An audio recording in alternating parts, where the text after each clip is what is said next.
Hey, what's up there, YouTubers? It's me again, Brian, aka Gamer55551, and I am back with a My 2 Cent video for this week, for the week of June 27th to July 3rd. I hope all of you out there are staying safe, though, especially during the warm weather that's been going on here on the West Coast, particularly in the Northwest. I hope you guys are trying to stay cool as much as best as you possibly can, though.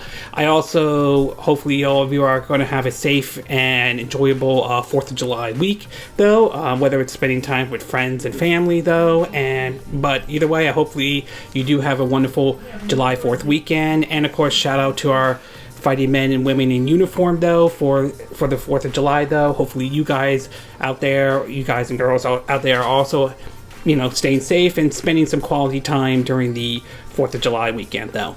But basically, we got 4 stories to cover this week, though, including an interesting rumor regarding GTA 6, though.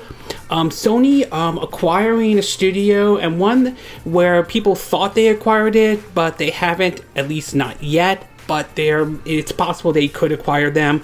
Plus, recent reports have come out how indie developers are not happy with the way Sony has handled some of their situations. We're also going to be looking at a story regarding one of the person who worked on the Star Fox series, and he's voiced his opinion on some of the stuff regarding this. And we've learned that Microsoft has also released basically XCloud, and it's now available on ISO devices. It just came out this week, though, and we'll be covering that too. But before we get started, we're going to do what I like to call the quick My 2 Cent, though. Stories that kind of caught my attention, but I'm not going to go into a huge amount of details, though, but they're still worth taking a look at nevertheless, though. And of course, if you're interested in where I got some information on these stories and all that stuff, I'll have a link down in the description down below. You can click on where I got this information, assuming you're watching this off on YouTube. So under the quick My 2 Cent part, we'll get started with the first one, and that has to be that it looks like the original Crisis Remastered that was released on the Nintendo Switch will be getting a physical version, which is kind of nice, though, but at the same time kind of defeats the purpose, since we're getting the Crisis trilogy and all that stuff. So, but still nice that a physical version is going to happen. Though I would have liked it if it happened when the game came out. I believe it was last year and all. We also learned that Nintendo turned down what could have been a ultra realistic version of F-Zero, which, if assuming this is true, I think it is a little bit disappointed, though. I think Nintendo should really consider bringing F-Zero back, considering how we're seeing some of their IPs, including games like Luigi's Mansion 3 and Fire Emblem, do very well on the Nintendo Switch. I believe there's a chance F-Zero could do well on the Nintendo Switch. We also learned that the Mario plus Rabbids developer team has grown in size, and it's much bigger than it was when Mario plus Rabbids Kingdom Battle. So it is kind of interesting, though. I'm hoping the sequel is good. Judging from what I've heard so far, it does sound promising, though. I did enjoy the first one, and I'm definitely looking forward to the second one, though. And I will say this was probably the one bright spot over what Ubisoft showed at their E3 presentation. We also learned that the Nintendo president and shareholders, or Nintendo president and folks who work there, were quizzed about everything from a classic mini console to the Switch Pro. They've been, from what I've been reading, their answers were kind of vague. They didn't really I'll put it this way, they didn't outright deny any of this, but they didn't say it exists or anything like that, though. I do think somewhere out there, it is possible Nintendo could be working on a new Switch, possibly Switch Pro or Switch 2. When they decide to show it, though, who knows when they will show it, though. Obviously, they don't want to rock the boat and basically ruin the sales numbers with the current Switch where it is right now, which continues to sell very well indeed. But obviously, they're kind of vague on it, though, including also anything regarding the mini console, though. Especially for those who are thinking maybe they'll do a mini N64 or a mini GameCube or anything like that. We also learned that the animated studio that did the excellent Castlevania series is straightening their partnership with Netflix, which is certainly good, though. I definitely enjoyed the Castlevania series. I've been hearing that they'll be doing another entry in the series, this time focusing on Richard Belmont, though, which Again, I don't know 100% if that's true, but if it is, that's great. I enjoyed the Castlevania series on Netflix. It's worth watching, though. I'm going through season 4 and all that, though. So, yeah, this is definitely great, though. We also learned that the shareholders had voted to keep the CEO of Activision's paycheck, which is keep the pay that he's getting, though, which is unfortunate and sad and disgusting, considering the fact that this is the same CEO where, because he didn't make all the money in the world, they decided to let several employees go, lay them off, though, and give themselves bonuses, though. When you see basically crap like that, it reinforces the argument of why I don't completely disagree with this, though, that why developers should consider the idea of unionization, though. Now, ultimately, at the end of the day, it's their call whether they want to do that or not, though, but I don't think the option should be taken off the table. But one thing for certain is, this kind of practice, I think, does need to stop. That and the whole issue with crunch, though. We've seen how that has played out, especially with Rockstar, with Red Dead Redemption 2 and all, to even recently with CD Projekt Red with the whole Cyberpunk 2077 debacle, though. And last but not least, and this was an interesting story I got to, is that there was a lot of tribute poured into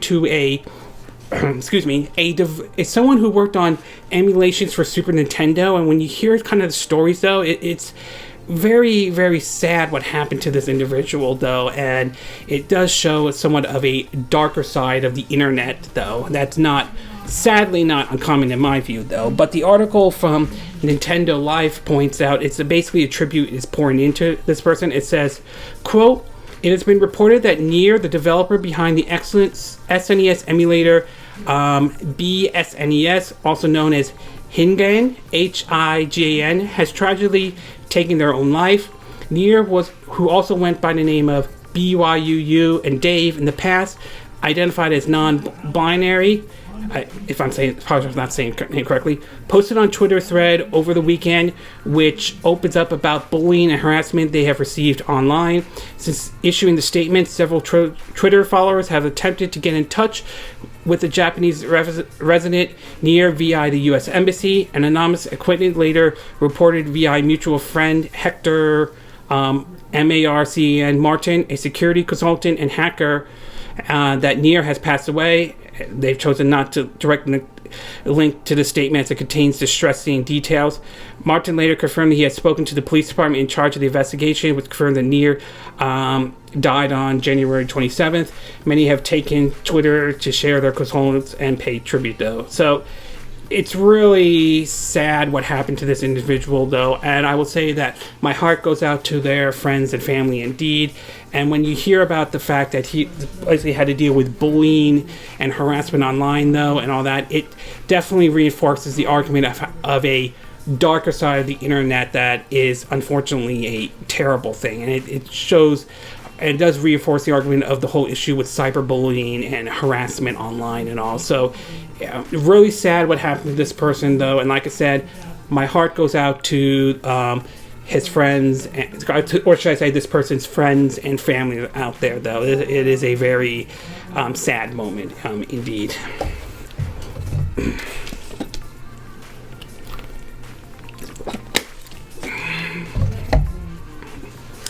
Okay, with the quick My 2 cent part now done, we'll get started with our first story, and this one has to do with Microsoft and Xbox and the recently now basically of XCloud now being available on a lot more devices, though.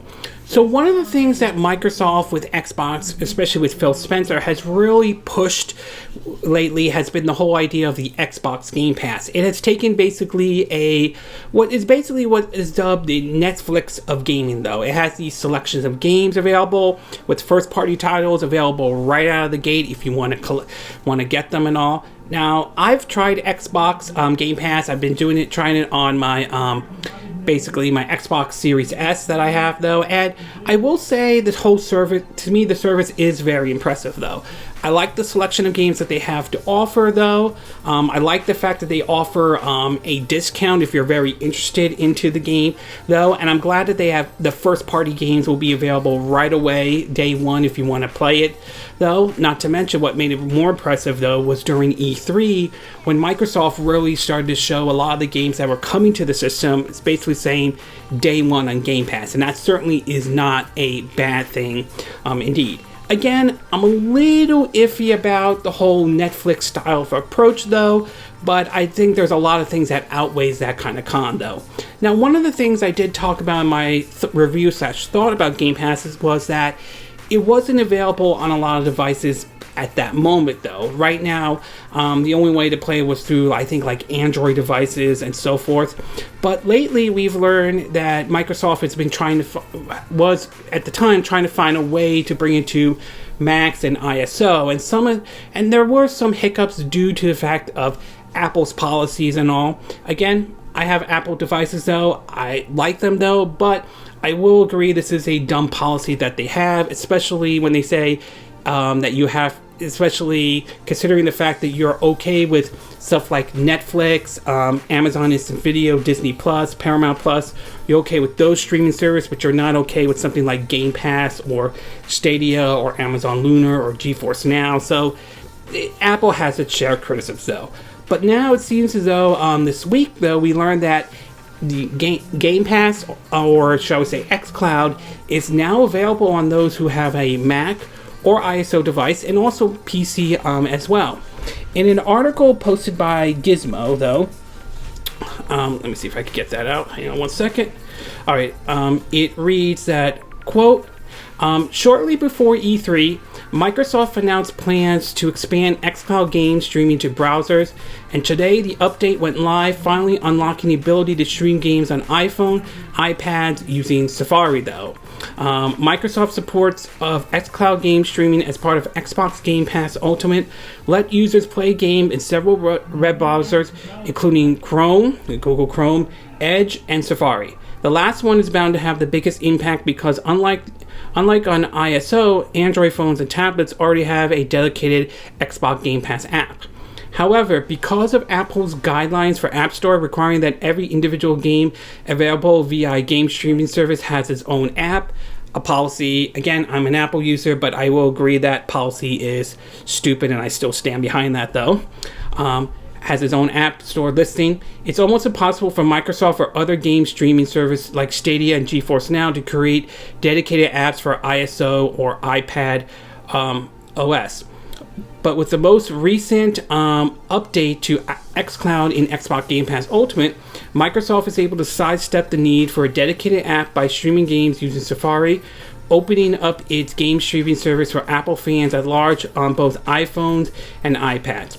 For Microsoft, the goal is simple: to make game streaming as accessible as possible regardless of what device or platform you're using. So starting today, Microsoft says xCloud gaming games will be available to all Xbox Game Pass Ultimate subscribers on Windows, PC, iPhones, and iPads in 22 different countries, though.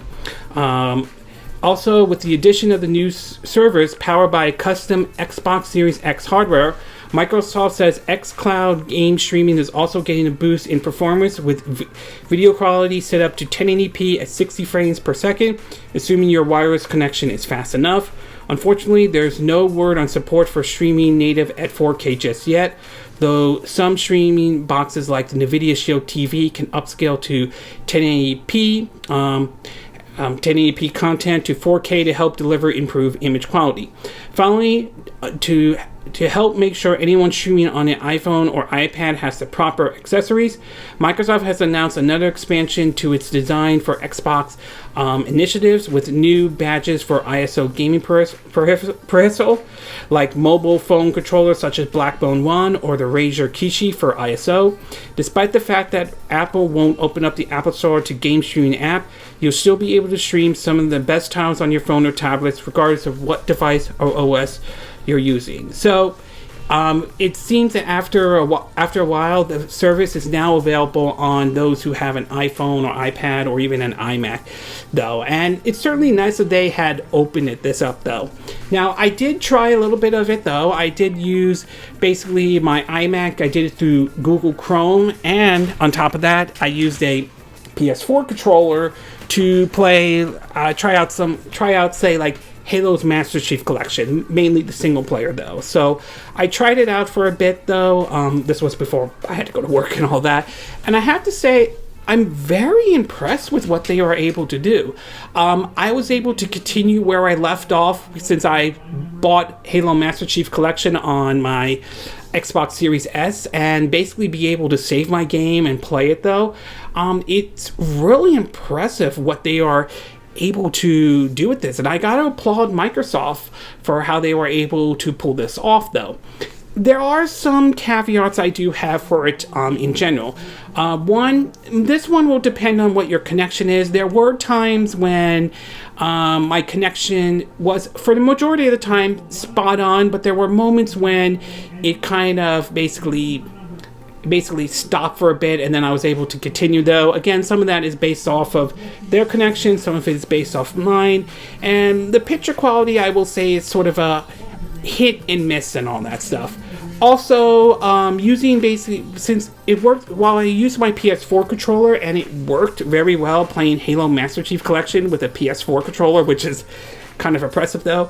It took me a little bit to sort of understand some of the button mapping layout, mostly because it's using, the Xbox button layout, though. So it took me a little bit, but eventually I was able to understand which button did what and all that stuff, despite me using a PS4 controller. But I will say I am very impressed with the service, though, and I would like to see them sort of expand upon it, on it, though.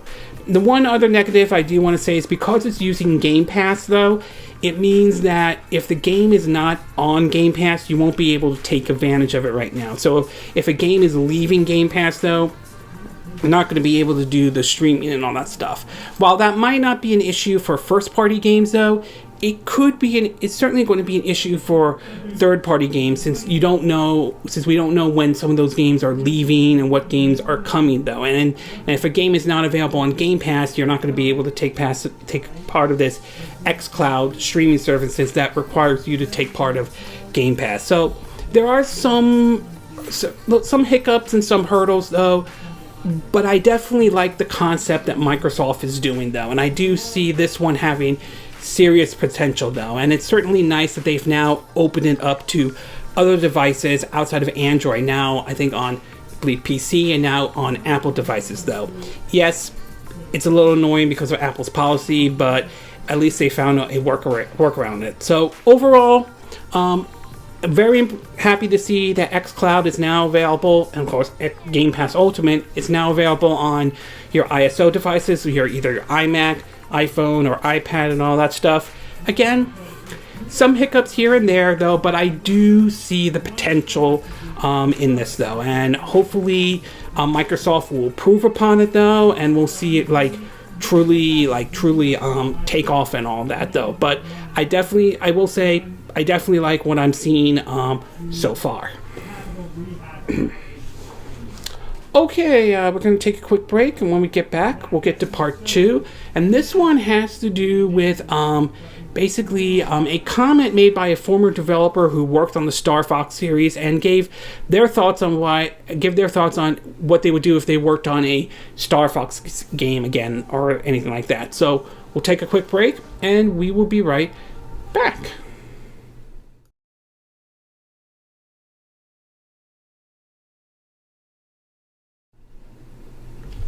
Okay, and we are back with part 2 of our My 2 Cent video, and for this one I'm going to be taking a look at Star Fox and a comment made by a former programmer in regarding of whether they would want to work on the series again, or a comment this person made, though. Now, for many, though, first time I ever played Star Fox was back in 1993 when the game originally came out, though, and it was very impressive back then. This was at a time when 3D wasn't at the level as where we are right now. You could say by today's standards, games like Star Fox and even Super Mario 64 to some extent could be viewed as sort of primitive than what games look like today and all. But it was very impressive at the time when it came out in 1993, using the Super FX chip and really showing off the 3D effects, even though there were obviously some limitations due to it being on the Super Nintendo and all.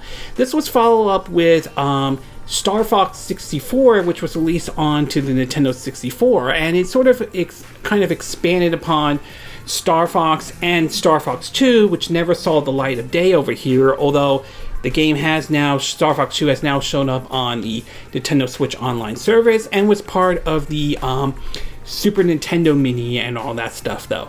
But after Star Fox 64, I felt the series kind of went sort of downhill from there, though. Star Fox Adventure, though a good game, didn't really feel like to me, it didn't feel like a Star Fox game. There were some levels, though, but it felt more like a Zelda-like game, though. Not a bad game, but not a true Star Fox game. Star Fox Assault, again, not bad, though. But to me, it didn't feel as solid as basically Star Fox 64 was. Also, the on-foot part was kind of mixed in a way, though. I get what they were trying to do with it, though, but it just wasn't executed very well. Although it came out at a time when over-the-shoulder cameras, third-person shooter games were not at the state that they are right now. It was really it really got its start thanks to Resident Evil 4 and all that. Star Fox Command, though, sort of returned back to Fox McCloud into the R wing, and there were some ideas I like and some ideas I didn't like, though. The one I didn't like, or was mostly mixed, was the controls. They worked, but the idea of using the stylus to control your R-Wing and all that stuff, it's just again, sometimes touchscreen controls can work, and sometimes they don't always pan out as well. See, the Switch version of The World Ends With You Final Remix is a good example of how it doesn't work out very well, to be exact. The game, we then get Star Fox 64 3D, which is sort of an enhanced version of the original Star Fox 64, much like how Ocarina of Time and Majora's Mask 3D were enhanced versions of those games, though. And then the last one is considered to be the controversial one, Star Fox Zero, though. The one developed by Platinum Game, published by Nintendo, though. And while there were some neat ideas into that game, the thing that I think held the game back the most was the controls, particularly forcing the use of motion controls in that game, and with the Wii U gamepad. And while there is somewhat of a workaway around it, though, it still made it very difficult for people to try it. For some people, it was just a difficult game to play in general and all that stuff. And I think kind of hurt the game overall, though. But since then, we haven't gotten a new entry into the Star Fox series, though. Outside of Fox McCloud making an appearance in Super Smash Bros., though, the series has kind of remained dormant, and many wonder if we'll ever see the series again or not, though. Well, recently, a comment was made by a former programmer who worked on the series and sort of weighed in on this and talked about what he would do if he had a chance to work on the series again. In an article from Nintendo Life, the article reads, quote, "The last entry in the Star Fox series, excluding Star Fox 2, was Star Fox Zero for the Wii U in 2016. As you might recall, it didn't have quite the impact Nintendo was hoping for, receiving a mixed response. One of the main issues players had with it was the awkward controls. Some would just like to see Nintendo make the series fun again." And this included Giles, Giles, Goddard, I apologize if I'm not saying the name correctly, one of the programmers who worked on the original Super Nintendo Star Fox game. Here's what he had to say during a recent interview with Game Explain, though. "It would be interesting to do Star Fox, I think, but not how the other ones were done. I think it would just dial it back a lot and not put in gimmicks like the stuff that Zero had, and maybe not even put it in free roaming aspects and stuff like that. I would just pull it back to what made Star Fox the original fun. I would just make one base on that. I didn't know how popular it would be, but we can always try.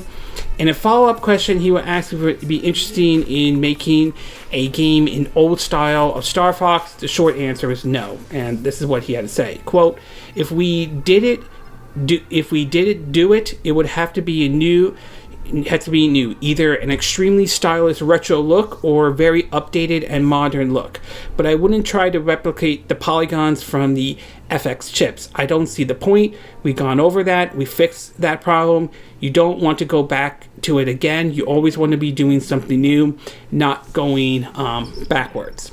Now, before I make my comment, before I give my thoughts on the situation, though, I do want to say for the record, though, I'm not a game developer. I wouldn't even know how to program a video game in the first place, though. This person probably knows more than I would ever know. So I'm not saying just let that go. Just let that out. Excuse me. Just to point that out, though. Having said that, though, I would say that I think he's both right and wrong on one part. Where I do agree with him is on the gimmick side, though. I think he is correct, though. If a new Star Fox game were to happen, I really think Nintendo should either dial back the gimmicks or basically don't put any of the gimmicks into it at all. As I mentioned with Star Fox Zero, one of the things that I felt that ruined the game was the force motion controls, and I think that did not sit well with a lot of folks, though. So I do agree with him on the part that Nintendo really does need to dial back the gimmicks. Where I somewhat disagree with him on, and I think it had to do with the comment about the free roaming part, though I somewhat have to disagree with him on that. And the reason why is I do want to point to Ubisoft's Starlink Battle for Atlas. Now, I'm not saying that game was 100% perfect, though, okay? There were certain things that, Ubisoft didn't do correctly, though. There was, the whole, the Ubisoft openness that Ubisoft is known for. The Toys for Life concept didn't help the situation either. In fact, it gives a reason why the game did poorly, to the point that Ubisoft discontinued the Toys for Life and all that stuff. But I felt that game showed at least somewhat of an idea of what a Star Fox game could technically be, though. And I do think a free roaming or open world kind of approach could work for a Star Fox game if it is done correctly, though, and done in a way that makes sense. I mean, I would agree with maybe adding some on-rail parts here and there, like from the traditional Star Fox, though. But I think having some level of free roaming in an open world part, I think, could technically work in a Star Fox game, though. Also, I really think Nintendo should definitely consider trying to bring this franchise back, though. I mean, we've seen some series that we thought that we would never see the light of day have started to make a comeback, though. I mean, games like Luigi's Mansion 3 have done well. Xenoblade Chronicles 2 and Xenoblade Chronicles Definitive Edition have done very well.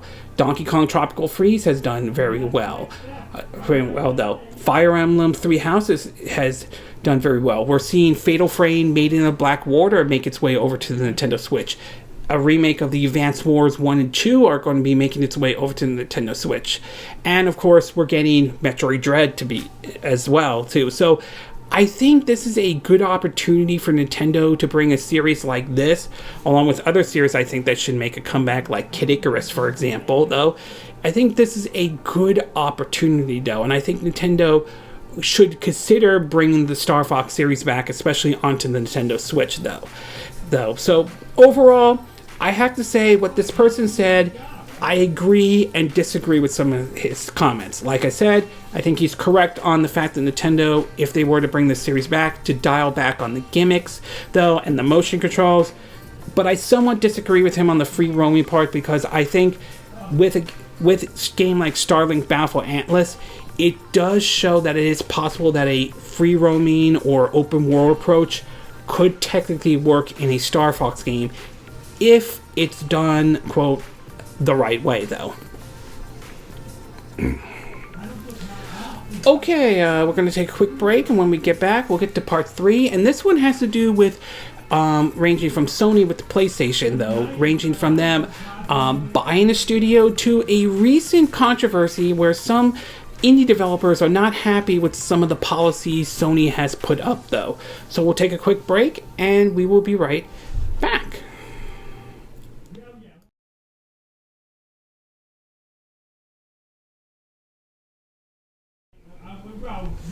Okay, and we are back with part 3 of our My 2 Cent video, and this one has to do with Sony, and 2 interesting stories popped up. One, that they bought a studio, and one, a new controversy has emerged, this one regarding indie developers. Well, we'll start with the first one, and this has to do with basically them buying a studio and all that stuff. Now, obviously, you've seen one of the biggest stories that came out in 2020 was Microsoft actually buying a third-party developer and publisher, and that was Bethesda.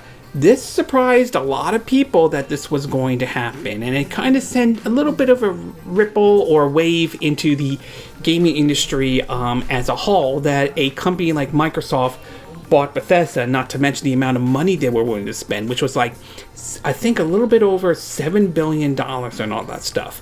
Now, since then, we've seen other companies like Nintendo and Microsoft have bought recently some studios, though. Nintendo have purchased Next Level Games, while Sony has purchased Housemarque Games. And while I don't think there's nothing wrong with buying these studios, though, none of them kind of reached the level that it was with Microsoft buying Bethesda, mostly because when you look at the profile of these studios and what games they worked on, the majority of them have been on mostly just one console. For Next Level Games, it's been mostly on Nintendo systems, while basically for Housemarque, majority of it has been on the PlayStation systems. Yes, they have developed for other systems before, though, but mainly onto one system. So when they bought these studios, though, I mean, it certainly was nice that they brought them in, but not on the level of Microsoft buying Bethesda, though. Well, recently we've learned that Sony has purchased another studio, but to me it sounds like this one is more likely on the same level as what it is with Next Level Game and Housemarque Games, though. In an article published on The Verge, though, it reads that, quote, Sony acquires Returnal developer Housemarque, hinting Bluepoint is next after an accidental tweet from PlayStation Japan. It reads that, quote, Sony has acquired Housemarque, if I'm saying the name correctly, the Finn studio behind the recent PS5 exclusive Returnal, a game that has gotten mixed response. Some of it is due to certain technical issues, though, but supposedly seems to be doing very well sales-wise, though. Anyway, continue on. The company announced today, this PS5 exclusive Returnal, the company announced today, it was announced with a tweet which suggests Sony might also be about to acquire Bluepoint Games, the studio behind the recent Demon's Souls remaster. In a blog post announcing the acquisition, PlayStation Studios head said that the studio is one with a credible vision, capable of creating memorable new games that resonated with our community. Although Housemarque has produced games across multiple platforms, including PC, ISO, and Xbox 360, the majority of its recent titles have been exclusive to Sony's platform. Prior to Returnal, it was best known for the Super Stardust games, which have appeared on the PS3, PS4, and PSP, though. In a statement, Housemarque co-founder and manager director welcomed the acquisition, said that it gives our studio a clear future and a stable opportunity to continue developing on game-centric approach while still experimenting with new methods of narrative delivery and pushing the boundaries of this modern art form. News of Housemarque's acquisition arrives alongside a tweet image that suggests Sony is about to acquire another studio. It appeared that when Sony's PlayStation Japan Twitter account tried to tweet about Housemarque's acquisition, it accidentally used a promotional image announcing an acquisition of Bluepoint Games instead. The high quality of the image suggests it's official but premature. The original tweet and image has since been pulled, but Twitter user Nibbler, Nibel, has verified via TweetDeck that the image came from the official PlayStation Japan account. Bluepoint Games is another studio with a long history of collaborating with Sony, as well as the recent Demon's Soul remaster. It also remastered other PlayStation titles like Shadow of the Colossus, the Uncharted trilogy, and Flower. Sony's acquisition comes as its main console rival, Microsoft, has been on a spending spree of its own. In recent years, the Xbox manufacturer has acquired Bethesda, Ninja Theory, Playground Games, Double Fine, and Obsidian Entertainment. Acquisitions like these are important for filling Microsoft and Sony's console with exclusive games to enrich would-be buyers. However, in an interview with GQ, Hust, Hulst, denied that Sony is in an arms race with Microsoft. I'm always looking for people that have a similar set of values, similar creative ambitions, and work very well with our team that we can further invest in and help grow as creators, Hust said. It's not like we're going around just making random acquisitions, though. So the fact that I talked, as I mentioned, though, them purchasing this studio isn't really surprising when you look at the history, though, considering that most of their games have been on the PlayStation system and all that stuff. And certainly it's nice that Sony bought them. It will be interesting to see how they handle the studios with other games and all that stuff, whether it's existing IPs that Sony has or them working on a brand new one, though. Still, I don't see it on the same level as, or the same shocker as, say, Microsoft buying Bethesda, which was really, to me, the biggest shocker of them all, though. But still, nice acquisition nevertheless. As far as Bluepoint Games go, though, although it isn't official, though, it wouldn't surprise me if I hear Sony has purchased Bluepoint Games as well. I would not be completely shocked if that were to happen, especially when you look at a lot of the games they've worked on. Again, most of them have been on the PlayStation system. So I wouldn't be surprised, though. It's not official yet, but don't be surprised if Sony decides to buy Bluepoint Studio. I believe that's the name, Bluepoint Studio or Bluepoint Games. Sorry if I got either of them wrong, though. And finally, the second part in regards of Sony definitely has to do with the whole issue with basically indie developers, though. Now, for a lot of people, though, indie developers, there are games that are basically both can be hit or miss, and sometimes they can end up being like little hidden gems that people actually really do enjoy and all that stuff. And we've seen a lot of indie games pop up, particularly, on the Nintendo Switch and Microsoft Store and all that stuff. However, recently, one indie developer has coming out against basically Sony, as they feel that their practice has been they're not happy with the practices they have in regards of how they treat indie developers, though. And while it's not saying Microsoft or Nintendo are completely off the hook, though, it sounds like, based on the statement, based on what this person said, it sounds like it's much easier to get your indie games on Microsoft system and Nintendo system than it is onto the Sony's PlayStation system. In an article posted on Push Square, it reads, quote, "It's becoming a story as old as time, but Sony is once again under heavy fire for its handling of indie games on the PlayStation Store. Hiding behind the veil of Platform X, Ian Garner, Lain, the co-founder of publishing label Neo Dockerin, said that he's mad enough to burn some bridges, and said bridges will surely be burned as this story blows up in the media throughout the day, though." Without even explicitly referencing PlayStation, Gardner ruled out both Microsoft and Nintendo, and a lot of his complaints also corroborate various other stories we heard about Sony, both publicly and privately. Across the spawn of irate tweets, this publisher blazed the Japanese giant for its poor promotion of smaller titles and its reluctance to allow external organizations to manage their own product. Some of the tweets that go, quote, "Platform X gives developers no ability to manage their games," Garner raged. "In order to get promotion, you must jump through hoops, beg, and plead for any level of promotion. and a blog is not as good as they think it is. If Platform X doesn't like your game, no fanfare, no feature, no love, there's nothing you can do to fix this. Wish lists have no effect, so all your personal marketing means nothing to Platform X. All that matter is their evaluation. He goes on to complain about the red tape surrounding product launches, which requires small developers to engage in copyist busy work, forces them to generate platform-specific trailers and PlayStation blog copy text.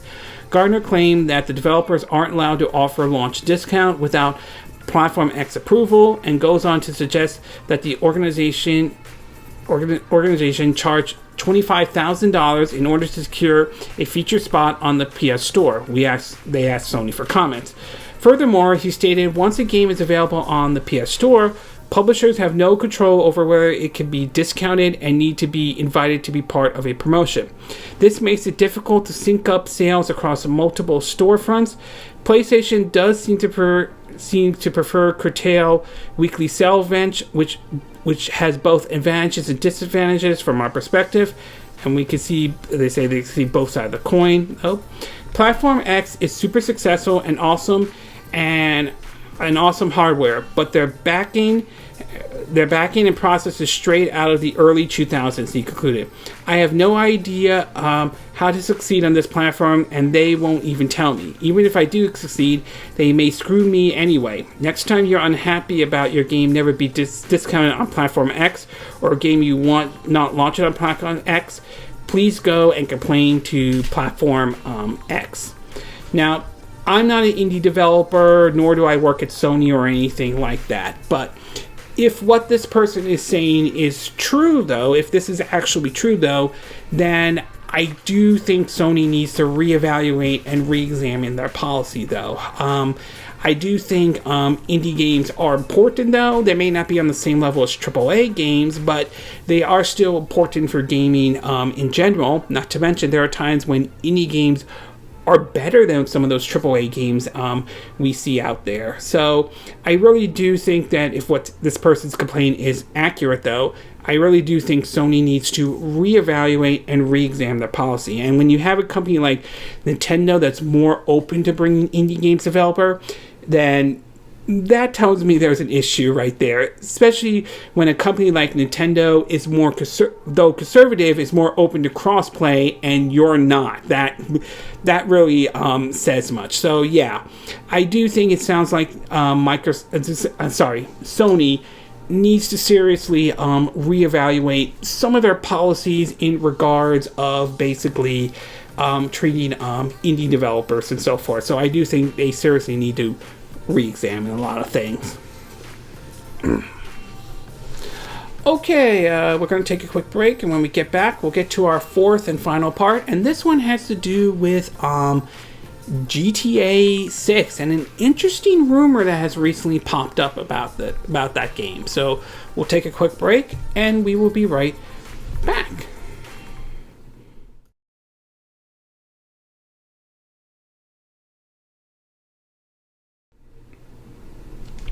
Okay, and we are back with our fourth and final part of our My 2 Cent video, and for this one, we're going to be taking a look at an interesting rumor, and though it is worth pointing out this is a rumor, so nothing can be 100% confirmed about this, though, about GTA 6 or Grand Theft Auto 6. Now, there's no doubt Grand Theft Auto obviously is a very popular game and all that stuff, and for me, I consider it sort of the king of open world games and all that stuff. And while Rockstar has done other games like the Red Dead Redemption series, though, love Red Dead Redemption 2, would love to see a Red Dead Redemption 3 if that ever happens or anything like that, though, GTA has been pretty much a moneymaker for them, especially Grand Theft Auto 5. I mean, that game continues to sell very well even to this day. I mean, it originally was released on the PS3 and then made its way over to the PS4 and Xbox One, and now we're getting an updated version for PS5 and Xbox Series S and X, though. It's sort of turned into kind of like the Skyrim of games, as well as, if for those who are not familiar with that, that is also Bethesda's moneymaker, and they pretty much released Skyrim on pretty much almost every node system out there, though. And GTA 5 is really no exception, though. But many have been wondering if we will ever see a GTA 6, though, a Grand Theft Auto 6 and all that. And there have been rumors back and forth of what a GTA 6 might be and all that stuff. But for the most part, Rockstar has kind of stayed silent about this, though. Well, recently, a report has recently came out that points out, though, that not only is GTA 6 happening, though, but it sounds like if this rumor is true, bear in mind it is a rumor, though, we may be waiting a little while before we even see if GTA 6 will ever see the light of day. In an article from GameSpot, it reads that, quote, "It has been more than 8 years since the last Grand Theft Auto game, which is the longest gap between games in the series history by a considerable margin. One leaker with a solid track record has shared some information. However, that said, wait